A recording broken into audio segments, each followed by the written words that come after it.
Science కనుక్కోలేని సత్యాలు. అప్పట్లో బొగ్గు, ఇటుక, వేప పుల్లలు వాడుతూ 80 ఏళ్ల వరకు నమిలి తినేయగల కెపాసిటీ. ఇప్పుడు సూపర్ బ్రాండ్ టూత్పేస్ట్లు వాడుతూ కూడా డెంటిస్ట్ దగ్గరకు క్యూలు. అప్పట్లో గానుగ నుంచి తీసిన మురికి నూనెని వాడి కూడా ముసలయ్యేదాకా కష్టపడేవారు. ఇప్పుడు డబుల్ ఫిల్టర్డ్ నూనెలు వాడుతూ కూడా గుండెపోటుతో హాస్పిటల్లో జాయిన్ అవుతున్నారు. అప్పట్లో కీళ్ల నొప్పులే లేని వృద్ధులు ఇప్పుడు యవ్వనంలోనే మోకాళ్లు, నడుము నొప్పులు.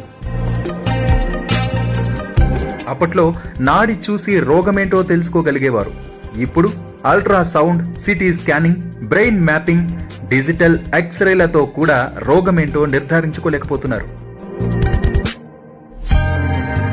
అప్పట్లో సంవత్సరం పొడవునా స్వీట్లు తింటూ ఉల్లాసంగా ఉంటే ఇప్పుడు స్వీట్ పేరెత్తితే చాలు మధుమేహం వచ్చేసే పరిస్థితి.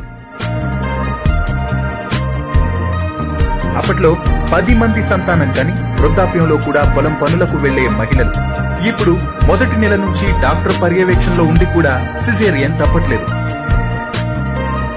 అప్పట్లో చీకట్లో ఉంటూ తక్కువ వెలుతురులో చదువుకున్నా లేని కంటి సమస్యలు ఇప్పుడు చంటి పిల్లలకు కూడా కళ్లద్దాలు.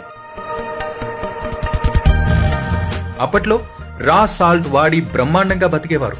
ఇప్పుడు అయోడిన్ ఉప్పు వాడుతూ కూడా బీపీ సమస్యలు. అప్పట్లో బావి, ఏటిలోని నీటిని తోడి డైరెక్ట్ గా తాగేసి 100 ఏళ్లు బతికారు. ఇప్పుడు ఫిల్టర్డ్ నీళ్లు తాగినా 40 ఏళ్లకే జబ్బులు.